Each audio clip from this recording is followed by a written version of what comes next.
ఇవాళ ఎన్ఐఏ నుంచి నోటీస్ జారీ చేయటాన్ని తీవ్రంగా ఖండిస్తూ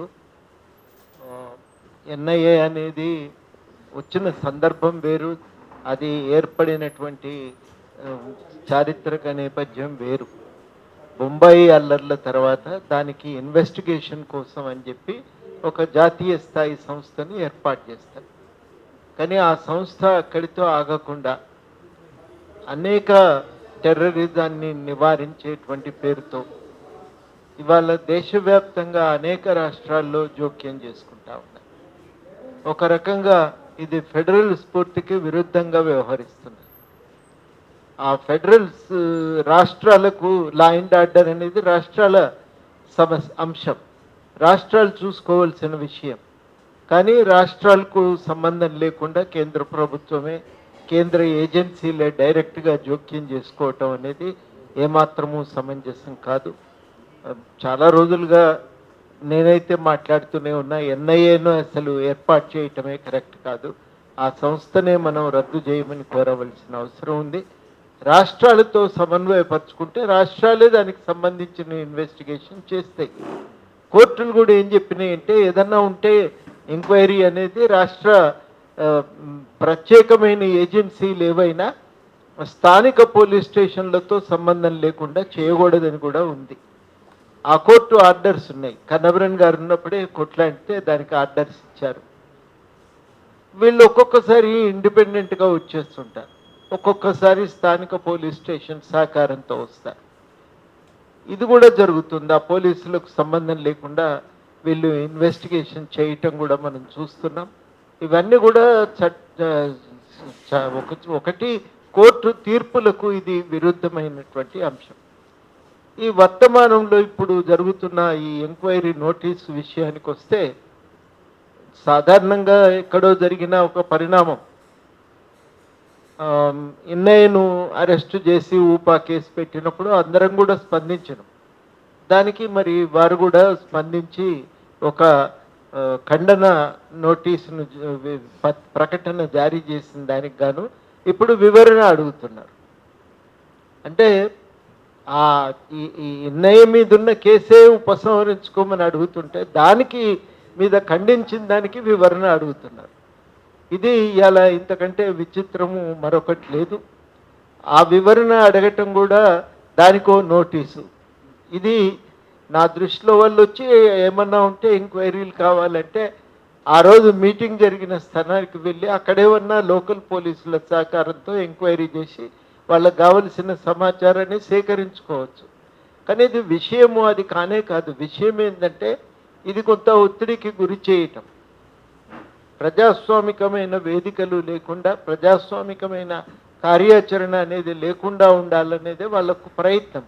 దాన్ని రూపుమాపటానికి జరుగుతున్న ఇది ప్రయత్నం తప్ప ఇది మరొకటి కాదు. దేశవ్యాప్తంగా కూడా జరుగుతున్న పరిణామాలన్నీ ఎక్కడ కూడా ప్రజల గొంతు వినిపించడానికి అవకాశం లేకుండా ఉండాలి. ఇది వాళ్ళు చేస్తున్నటువంటి ప్రయత్నం. దాన్ని మనం అందరం కూడా సీరియస్గా ఖండించాలి. లీగల్గా చేసే పోరాటం లీగల్గా చేస్తూనే జరుగుతూ ఉన్నాయి, విడివిడిగా కాకుండా. ఉమ్మడిగా ఒక కేసు ఏదైనా మనం హైకోర్టులో వేయటానికి అవకాశం ఉందా అనేది ఏదైనా లాయర్లతో కలిసి మాట్లాడాల్సిన విషయం అది. తర్వాత దానికి సంబంధించి ఇక్కడ పోలీసులతో అయితే నేను చాలాసార్లు మాట్లాడుతున్నా, కానీ వాళ్ళు అనేది ఏంటంటే, మా చేతిలో లేదు సార్, ఇది మా పరిధిలోకి లేనే లేదు, ఇది మేమేమీ జోక్యం చేసుకునే అవకాశం లేదు.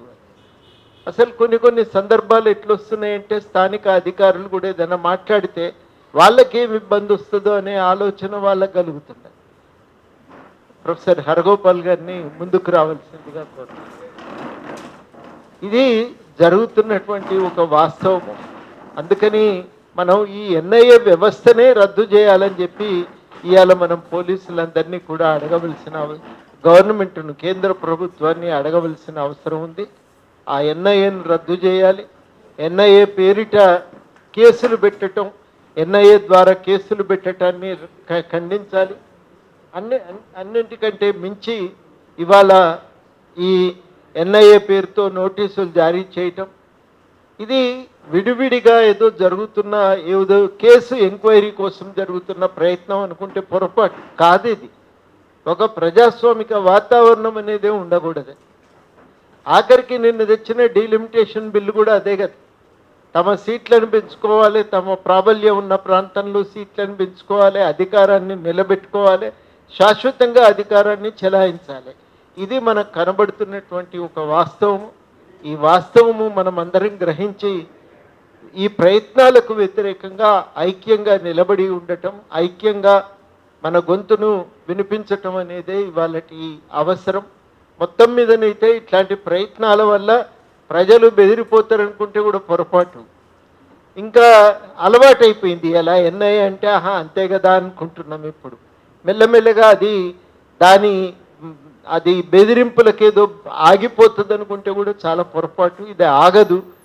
ప్రజాస్వామికమైన ఆకాంక్షలను అర్థం చేసుకొని పరిష్కరించవలసింది పోయి అణిచివేస్తే అన్నీ పోతాయి అనుకుంటే అది పిల్లి పాలు తాగేటప్పుడు కళ్ళు మూసుకుంటుందట. ఎవరు చూడరు, ప్రపంచం చూడదు. ఉష్ణపక్షి వ్యవహారం కూడా అట్లాంటిదే. ఆ రకంగా ఉన్న తప్ప ఇది మరొకటి కాదు. ఎందుకనే దీన్ని ఖండిస్తున్నా, ఈ నోటీసును ఉపసంహరించుకోవాలని డిమాండ్ చేస్తున్నా. మన అందరం కూడా అసలు ఎన్ఐఏ వ్యవస్థ రాష్ట్ర వ్యవహారాల్లో, రాష్ట్ర శాంతి భద్రతల అంశాల్లో జోక్యం చేసుకోవటమే అన్యాయం. దాన్ని మన అందరం కూడా గట్టిగా మాట్లాడి నిలువరించడానికి కూడా మనం ప్రయత్నం చేయాల్సిన అవసరం ఉందని సూచిస్తూ నాకు ఈ అవకాశం ఇచ్చినందుకు కృతజ్ఞతలతో సెలవు.